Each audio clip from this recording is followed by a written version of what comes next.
శ్రీమాత్రే నమ. జయ గురు దత్తాత్రేయ నమ.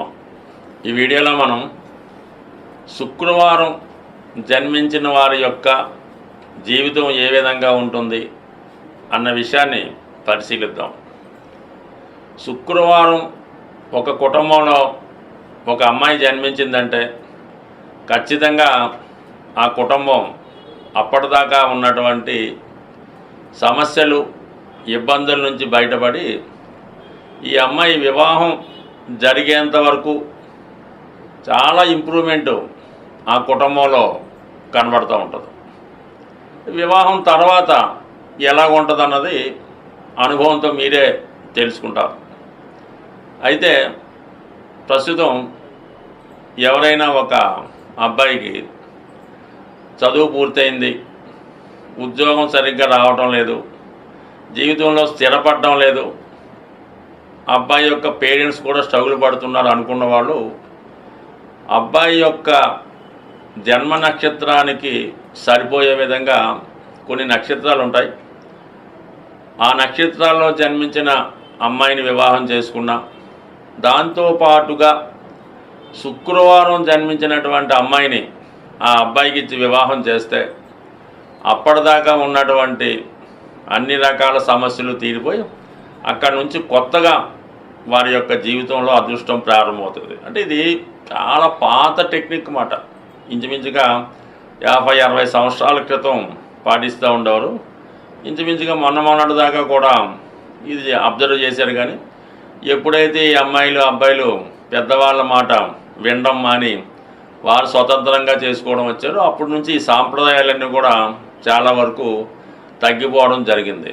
ఈవెన్ ఇప్పటికీ కూడా ఎంతలో కొంత ఈ శుక్రవారం రోజు అమ్మాయిని కన్యాదానం చేయడం కానీ, శుక్రవారం రోజు అత్తవారింటికి పంపడం కానీ, ఇది అత్తవారింట్లో ఉంటే వాళ్ళు పుట్టింటికి పంపడం కానీ చెయ్యకపోవడం అన్నది ఈరోజు కూడా సాంప్రదాయంగానే చాలా కుటుంబాల్లో కనబడుతూ ఉంటుంది.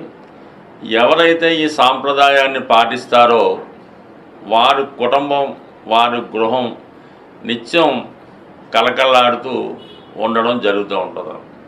సో ఇది ఈ శుక్రవారం యొక్క మహత్యం. మరి ఈ శుక్రవారం జన్మించినటువంటి అమ్మాయిలు కానీ అబ్బాయిలు కానీ లక్ష్మీ అనుగ్రహం కోసం మరి కనకదార స్తోత్రం చదవచ్చు, శ్రీ సూక్తం చదవచ్చు, లక్ష్మీ స్తోత్రం కూడా చదవచ్చు.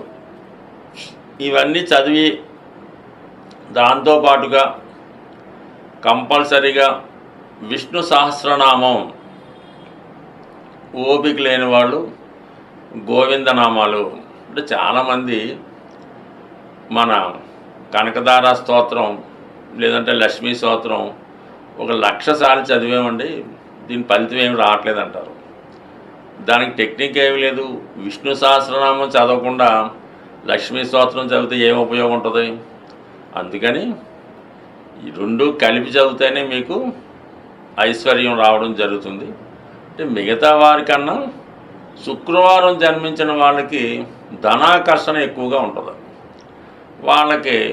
అందువల్ల వీళ్ళు మిగతా వాళ్ళు 1,00,000 సార్లు చదివితే వీళ్ళు 10,000 సార్లు చదివినా ఆ ఫలితం వీరికి రావడం జరుగుతూ ఉంటుంది. ఈ రాశిలో జన్మించిన వాళ్ళు ఎక్కువగా ప్రస్తుతం నాటక రంగంలో పూర్వం అయితే ఉండేవారు, ఇప్పుడు సినిమా రంగంలో ఉండడం జరుగుతుంది. అలాగే గోల్డ్, వస్త్రాలు ఇటువంటి వాటిలో ఉన్నాయి. వస్త్ర పరిశ్రమ, గోల్డ్, ఇంకా కొద్దిగా ఈ బ్యూటీషియన్, ఈ పార్లర్లు, ఈ బోటెక్కులు ఇవి కూడా ఈ శుక్రవారం జన్మించిన వాళ్ళకి బాగా కలిసి వచ్చే అంశాలు. అంటే ఏదైనా ఒక ఇంట్రెస్ట్ వ్యాపారం, వడ్డీ వ్యాపారం, ఏదైనా ఒక విషయాన్ని అందంగా చూపించడం, అందంగా మారడం, ఒక శ్రావ్యంగా సంగీతంగా ఉండడం, సంతోషంగా ఉండడం, ఎంటర్టైన్మెంటు, సినిమా థియేటర్లు, స్టూడియోలు, సినిమా షూటింగ్లు, సినిమాలు, దానికి సంబంధించిన మేకప్లు, యూట్యూబ్లు, జబర్దస్తులు ఇవన్నీ కూడా ఈ శుక్రవారం జన్మించిన వారిలో ఇంకా వారి యొక్క బలాన్ని బట్టి, అంటే వాళ్ళు జన్మలగ్నంలో శుక్రుడు ఏ విధంగా ఉంటే వాళ్ళు రోజుకి 1,00,000 రూపాయలు తీసుకునే స్థాయి, రోజుకి 1,000 రూపాయలు చేసుకునే స్థాయి అన్నది వారి జాతకంలో శుక్రుని బట్టి ఆధారపడి ఉంటుంది. బట్ ఏదైనా శుక్రవారం అన్నది అందులో ప్రవేశించడానికైతే అర్హత కలిగి ఉంటుంది. ధన విషయంలో అనుకూలంగా ఉంటుంది. వీళ్ళకి ఏ డ్రెస్ వేసినా అందంగా కనబడుతూ ఉంటారు. అందువల్ల ఏంటంటే వీళ్ళు ఇప్పుడు జీన్స్ వేసుకున్న అందంగా ఉంటారు, పట్టు చీర కట్టిన అందంగా ఉంటారు, సాంప్రదాయంగా కూడా అందంగా ఉంటారు. అందం వీళ్ళ యొక్క సొత్తు, ఆకర్షణ వీళ్ళ యొక్క సొత్తు. అంటే వీళ్ళు డైమండ్ అనే ఉంగరాన్ని రైట్ హ్యాండ్ మధ్యవేలికి ప్లాటినంతో ధరించడం వల్ల వాళ్ళలో ఇంకా ఎక్కువ ఆకర్షణ పెరుగుతుంది. అలాగే 6 ముఖాల రుద్రాక్ష ధరించడం వల్ల ధన ఆదాయం పెరుగుతుంది.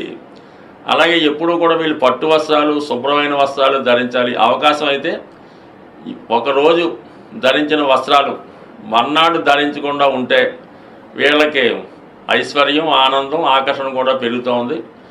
చాలా వరకు ఈ చిన్న చిన్న నియమాలు పాటించడం, గృహాన్ని శుభ్రంగా ఉంచుకోవడం, వాళ్ళు శుభ్రంగా ఉండడం, అలాగే చెప్పులు కూడా నిరంతరం 6 నెలలకో 3 నెలలకో మారుతూ ఉంటాయి. ఈ రాశిలో ఈ శుక్రవారం జన్మించిన వాళ్ళకి ఐశ్వర్యం దానికి అదే వస్తుంది. స్వస్తి.